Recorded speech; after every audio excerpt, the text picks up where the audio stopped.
Assalamu alaikum, ladies and gentlemen. Assalamu alaikum, boys and girls. It is Tuesday night. It is, it's after 8 o'clock, but it's around 8 o'clock p.m. on the eastern seaboard. And do you know what that means? Because I know what that means. It means it's time for another episode of the Raw Islam podcast. And we are here live tonight on Facebook to answer your questions, to interact with you, to educate you, to be with you. And I just want to keep saying you because it's fun and pointing at the screen. I don't know why. I'm just trying to be annoying at this point in the day. I don't know. Let me know in the comments, how am I doing? Am I being annoying yet? Because that is my job, is to be the comic relief in this amazing podcast that we do called Raw Islam, that is hosted by the hardest working imam that I know. Ladies and gentlemen, Imam Azhar. Assalamu alaikum, peace and greetings to all our listeners across the world and all those who are watching live on Facebook. I want to welcome you all to another episode of Raw Islam as we've passed over the hump of 50, and now we are moving on to the next 50 podcasts, and we hope and we pray that our interactions with you bears fruits of goodness and productivity and allows us to be instrumental in bringing about goodness in our world. And that is why we call it Raw Islam, because as Muslims, we believe Islam is the backbone for our success as a Muslim. And that's not because our name stands higher than the name of other people, or our faith and its title stands higher than the title of other faiths, rather because we have been given a lifestyle which allows us to be instrumental, which allows us to be productive, which allows us to be problem solvers in our world today. And as we begin tonight, I want to thank all my friends and family members and people across the country and across the world who have sent me their prayers during my illness. I'm doing fine right now, and I just request that your prayers continue to come in for myself and all those who are sick. May Allah subhanahu wa ta'ala grant them health and grant them goodness. On that we say Ameen. Carl, we've had a very busy week. A lot of things have been happening. If you had not listened to our last episode, you can still find it on Venn Network. Last week we came to you live, but there was a glitch in presenting it to you. But we were coming live from Florida Gulf Coast University with two students, exceptionally great students, Asma, who is the current president of MSA, and Nihal, I believe was her name. She was an exchange student from Tunisia. I would love all of our listeners to take out some time and do listen to it. And if you're going to be listening to this on your Google Play or iTunes, do take a moment and listen to episode 50, because it's truly enlightening to hear different perspectives from different people. I was hoping to come to you all tonight from the University of Tampa with a very amazing teacher. Her name is Jennifer, but I had to postpone my engagement with her due to my health. But we promise you that inshallah next week we'll be coming to you live from University of Tampa, where Jennifer and I will be speaking to you guys about something amazing. And I'll just tell you a few words and you could Google it and find out. It's called Parliament of World Religions. Something called Parliament of World Religions. It's happening this year. Where is it happening? And why are we so excited about it? We'll let you know next week, inshallah. But Carl, we've had, as I said, a lot of news this week. We've had the bombings in Syria. We've had so many other things, which again, we're not a news network, nor are we the weekly summary of the news. But I want to take a moment and point out the passing of Barbara Bush, and also a very soothing, warm, and welcoming voice that I think at one time had echoed in every car, if not every home. And that was the voice of Carl Kasell, who passed away from NPR, someone who served for 30 years, who used to be the voice reward for Wait, Don't Tell Me on NPR. Again, Carl, it's just amazing. I was just listening to that segment from NPR today, that it doesn't matter how far ahead we get in our technology, there is something that you get from the radio which you won't get from any other means of transmission, maybe TV, internet, podcast, or whatever else. the radio is something unique. What's your thoughts about that? So I'm kind of a torn individual on this, because you are right that terrestrial radio does exist and has existed for years. And I know, as odd as it may sound, I actually spent a lot of time in my master's studying terrestrial radio. Mm-hmm. But for me, given the evolution of everything in life, terrestrial radio is kind of going away. And you'll find that a lot of these syndicated radio shows that are on like Westward One Radio and things like that, they're actually ended up, and they're converting to podcast format so that you can listen to it on your schedule. And even cars today, I honestly don't know a car manufactured after, let's say, 2010 that doesn't have a satellite radio in it. Because it's just terrestrial radio just isn't what it used to be. However, you got to give props where props are due, and everything we do, from this right here to cable access to satellite radio to podcasts to even blogging at some level, it's all in response to terrestrial radio. So we do have to give terrestrial radio its props, but the evolution of life and evolution of things, that's where we are today. And this is, I hate saying next level, but this is next level for terrestrial radio. And before we go on, just to cover the Facebook comments, Julie says, inshallah, that you and all those who are ill at the present time will find relief. Ameen. Thank you so much, Sister Julie, for that. And Carl, I agree with you. There is this evolution, a very swift pace evolution, and no doubt there's going to be many different mediums through which one can access information and entertain themselves.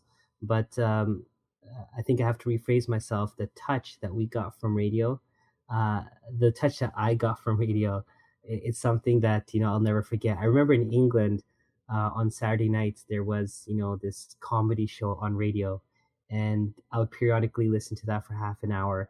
And sometimes here in America, there would be these on actually satellite radio, those olden day mysteries that are going on. And again, it's so, I don't want to say it's enriching, but it's fulfilling. You could drive with that. I've had a satellite radio in my car. Actually, both cars my wife and I have, but I canceled my subscription because I found NPR to be something that I could engage with and interact with whenever I'm anywhere. I know I have to change from 90.1 to 93.3, 92.7, depending on where I am in Florida. But it just has something to it. And, Carl Kasell's voice was great, but I do understand what you're saying. And yes, it is a reality of our world today. Yeah, and I will also say, I know we're starting this episode off on a high note with the passing of Barbara Bush, but for me, I actually would like to take a moment to recognize the passing of Harry Anderson yesterday. Yes, and I know that I was a huge Night Court fan growing up, and I really thought that whether he was on the Johnny Carson show or whatever, the comedy magic that he did, it was clean, it was family friendly. I really enjoyed him. I enjoyed how he, portrayed himself in on TV and in the spotlight. And I know for me that was one that old age is a thing and it happens. So Well, Carl, these people that we're talking about are old in age, but there's one word that you touched on that clicks us exactly to the topic of our podcast today, and that's called passion. And passion is such an important thing. The question that we want to pose to our listeners today, as we do share and grieve the loss of passionate people in our world, the one thing we have to accept, and I want my listeners and our listeners tonight to engage with us on this, is that we have abundance in people across the world. We're at 7.5 billion now, but we are on a sharp decline when it comes to passion. Passion is such a thing that in the midst of a million chefs, the ones who have passion, they stand out. I don't know how you recognize them, but they stand out. There's something, there's a vibe, there's a feeling, there is a sense, there's like this sixth sense that pulls in, that, wakes up within you and says, man, this person has it. And it was that passion that changed the world. Many of them were not eloquent, like Mr. Bean. He's still alive. He's not well versed in communication.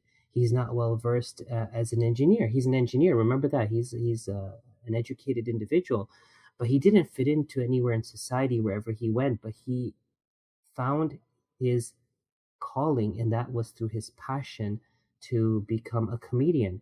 And forget Britain, forget England, forget Great Britain.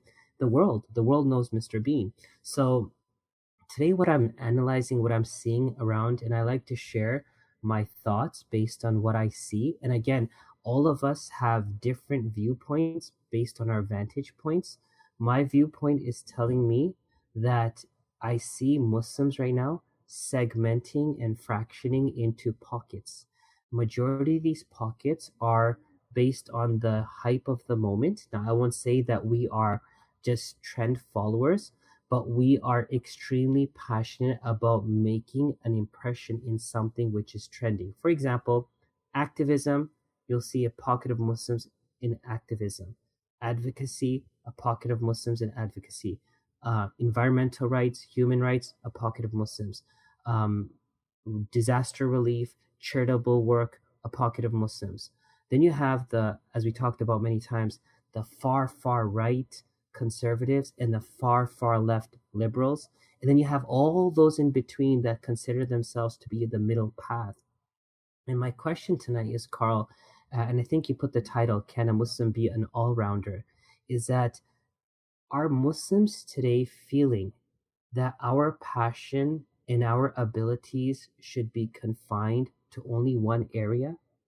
If we feel by confining ourselves to one area, like do it once and do it right, or do it properly, like do one thing and do it right type of thing, if that's our mentality, then I feel that's problematic. And the reason I feel that's problematic is because when you look at what the non-Muslims wrote about the Prophet Muhammad, peace be upon him, they wrote he was a governor, he was a military officer, he was a family man, he was a leader, he was a compassionate listener. Like, he was everything in one. And the thing that I'm worried about as I express my concerns is that I'm finding that our Muslims, from the broken pieces that we have right now, like we're a piece of, I wish it has a, so basically we are like beads. I'm just going to pull out one of these beads here. So we are basically like a musabbaha that has many beads, and this is already broken, right? This is broken, and all the beads are in your hand. But now what you're seeing is that even these beads are fractioning apart, and we're all going into our own areas and pockets. And that's not what Islam's supposed to be about. We're supposed to be passionate about everything. We have to be equipped with the tools for everything. So a person's hiking up Mount Everest. I don't know why that keeps on coming up as an example. Maybe that's one of my things on my bucket list. I'm not going to tell you, but you have everything and anything except for the kitchen sink in your backpack. Will you need it? Possibly. Will you need all of it? Possibly not. But having it means you're ready to take on a situation if the situation arises. I feel that if a person is hardcore in activism, they're gonna be an amateur when it comes to disaster relief. If a person is so focused on education and theology and knowledge of the books, I feel they're gonna lack an ability to understand reality of the world. So, Carl, I want to ask you. I've blabbered on for quite a bit now. I'm trying to lay this foundation for the next 10 minutes. Do I make sense? This is how I see it. How do you see it? So I'm actually going to answer your question by going to the comments, because I think we have, let me actually go in order, but I think we have an answer to your question in our comments down here. The first comment we have is from Julie, and this was from earlier in the show.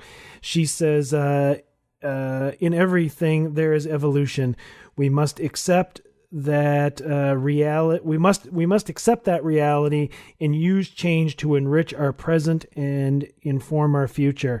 Spot on, Julie. 100% couldn't agree more with you.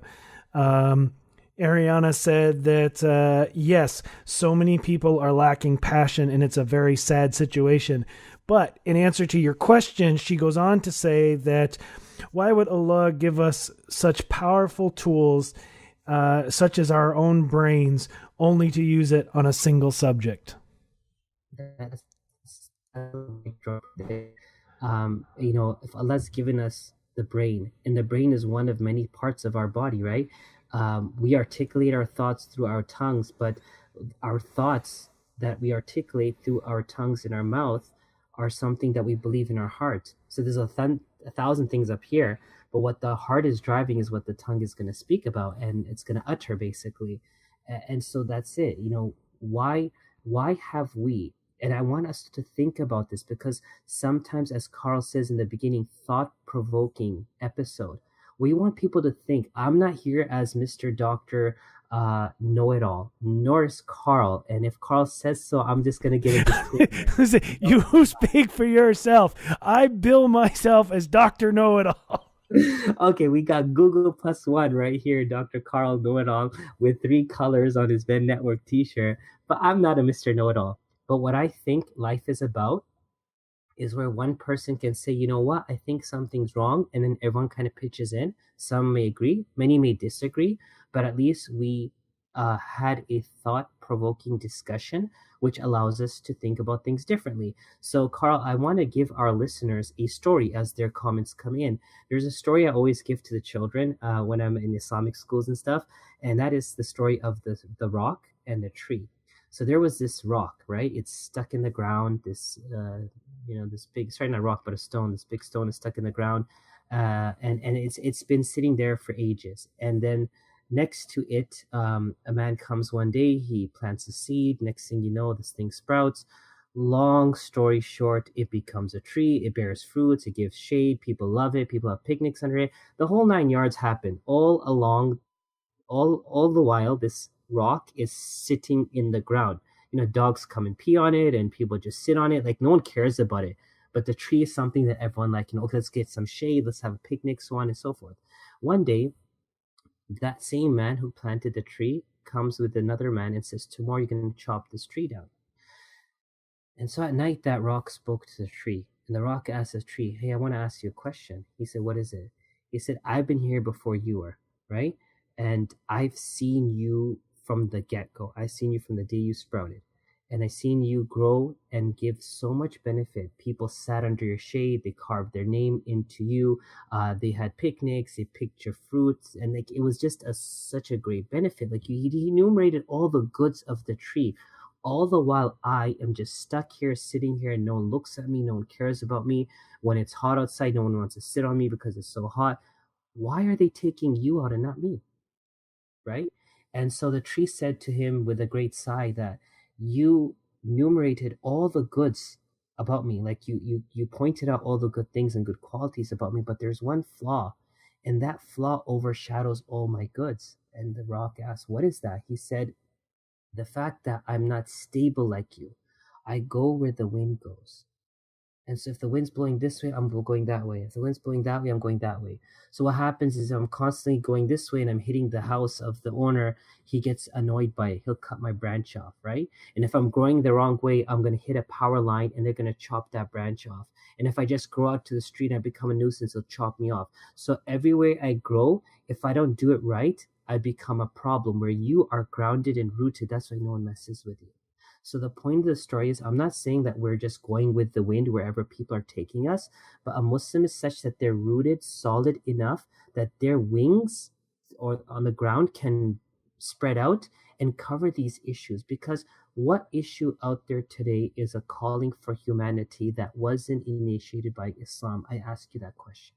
When people say Islam doesn't talk about human rights, well, Allah said in the Quran, He does not allow and He does not accept transgression for the humans. Allah does not, lil ibad, for all of mankind and humankind, Allah does not accept transgression. So who made that call for human rights and equality? Allah did. When people say Quran doesn't talk about environmental rights, well, Allah says, وَمَا اللَّهُ يُرِيدُ ظُلْمًا لِلْعَالَمِينَ. Allah does not accept and want transgression for the entire worlds, the universe, the space, the galaxies, the black holes, the Milky Ways.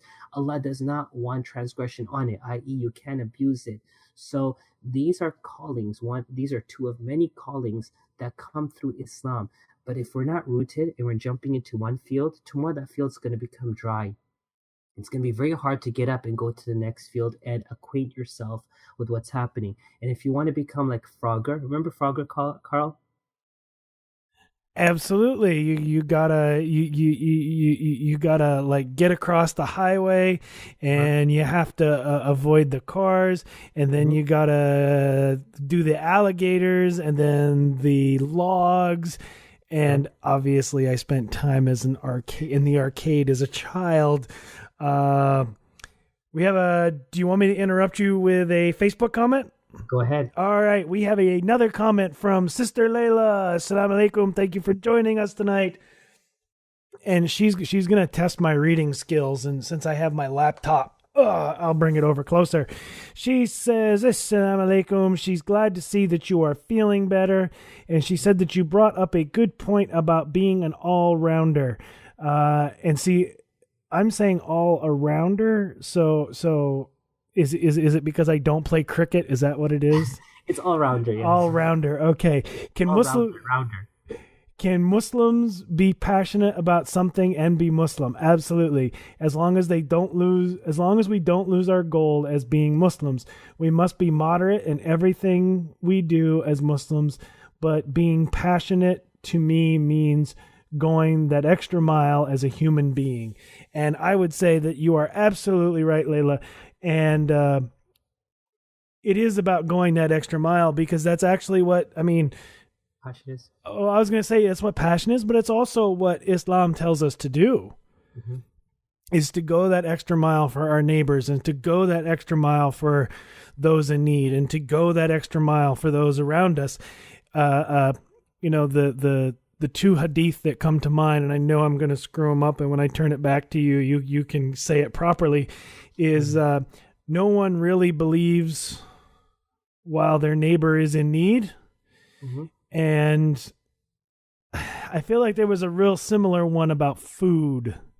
Like, how can you eat your fill while your neighbor has none, or something like that? Well, basically, I think the first one we could try to say, it's like you're not a believer until you love for your brother what you love for yourself. That's going the extra mile. The other one would be you're not a believer if you go to sleep full and your neighbor is hungry. That's what it was. Alhamdulillah. So again, going the extra mile. But Layla, I love the point you brought up, because that's what I wanted to cap off on this segment tonight, was how do we find that passion? There's two questions. How do we locate that passion? That passion can only be located if you work on yourself. And this is not you, this is all of us, including myself. If we don't explore the gems that God and Allah has put within us, our usage in society is haphazard. I don't want to say it's baseless or useless, it's haphazard. It's like a rich child who's born with a silver spoon, and the father has from the 50s Ferraris to the latest supercars. For them to jump into any of those and drive like a maniac and scratch it and hurt it or break it, there's no value. There's no value because they don't realize what lies behind the story of having a 55 Ferrari, for example, right? It's a story, and that story is us. So if we don't understand who we are, we're bumping ourselves, bruising ourselves, destroying ourselves, but we haven't explored the gems within us. So the first thing is, in order for the passion to be revived within all of us, we have to explore ourselves and work on ourselves. It's called introspection. It's called self-rectification. It's called rejuvenation. It's called replenishment. And there's a month coming up in a few days, Carl. Well, not a few days, 29 days. It's called what? Starts with an R? Ramadan. Ramadan. We got all the fireworks going on there. So that Ramadan is supposed to be, you know what? Drop and just seclude yourself. Forget the parties, seclude yourself. pray, worship, seclude yourself. So that's an opportunity to do that. And number two, Layla, the point that you brought up, and I thank you for your participation, and thank you and everyone else for the prayers. I'm humbled and thankful to all of you for that. The second point is moderation. The word that she used was moderation. That was the word I wanted to end with saying. What is moderation? How can we define moderation? Because there's a person who's not far right conservative Muslim. They're just maybe 2 steps before that, but they believe moderation, they are practicing moderation because they're not all the way there, but they're somewhat towards the other side. So they think that they're in the middle ground. And there's some who are far left, but they go all out. They just kind of stay right on the brink or on the, what you call the pier. They don't jump off. So they're like, you know what? We're in the middle ground. Who defines middle ground? So the answer that I feel, and our listeners are welcome to kind of pitch in on this, is that the further we look at the world from afar, if you had like, in geography, Carl, you had those dense maps where you are so far out and you had to describe what is what. I remember that in UK when I was taking my GCSEs, and I was like mind boggled, like, what is this? Because it's so far out, how could you identify? Just like something is so far out you can't even see it, it's a speck. In a similar fashion, if something is this close to us and we just pull it back like this, we're like, okay, that's what it is. No, if you give yourself the good distance, you'll be able to understand that was a hand, there's 4 fingers, there's a thumb, and there's these lines, and so on and so forth. But we have not gone back enough as an ummah to see the balance, and the balance is to see the whole picture. So if you're going to take a picture if you're going to take a picture of the phone, but you only get a part of it, that's not the phone. You have to give yourself enough of a view that you can see the whole thing, and not so much that it becomes lost in translation of the bigger picture. So I feel that moderation is something the ummah is still struggling to find. We have those who are stuck on their ways of the right and those who are stuck on their ways of the left. And if the ummah continues, this is another way of pointing out our fractioning, and that we will never be able to find common ground when the answer is simple. Allah made you ummatan wasata. He's made you a medium ummah, a middle ground ummah, a balanced ummah. Why have we not found our balance? Because we haven't found our passion. The second we explore our inner selves and we firm ourselves like the rock in the ground, we'll be able to find the middle ground in our societies, and we'll be able to live an Islam that is not objectable by the left nor the right. So as it gets passed back to me, I was actually thinking while you were telling that it's my turn to close us out with a story tonight. Mm-hmm. When I was a young teen, I'm getting a really bad echo from you. Echo. Okay, should I silence it? Or? It just turned down a little bit. So when I was growing up as a teen, my dad would always tell me, you know what your problem is you can't see the forest for the trees.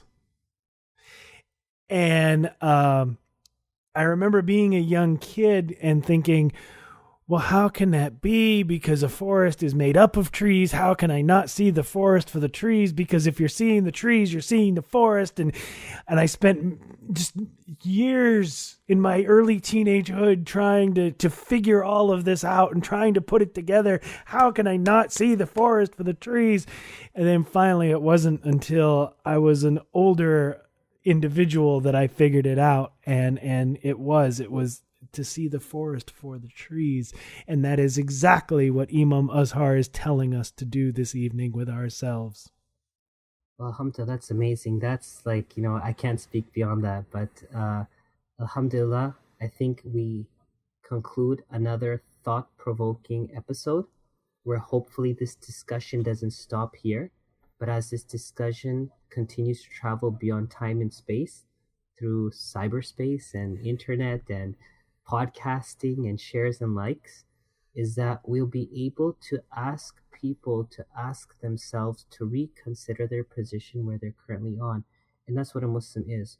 Always analyzing, always evaluating, always aligning themselves with what is good. And if you can do that with the current time in a contemporary fashion, bringing forth solutions in a proactive manner, then you are an all-rounder.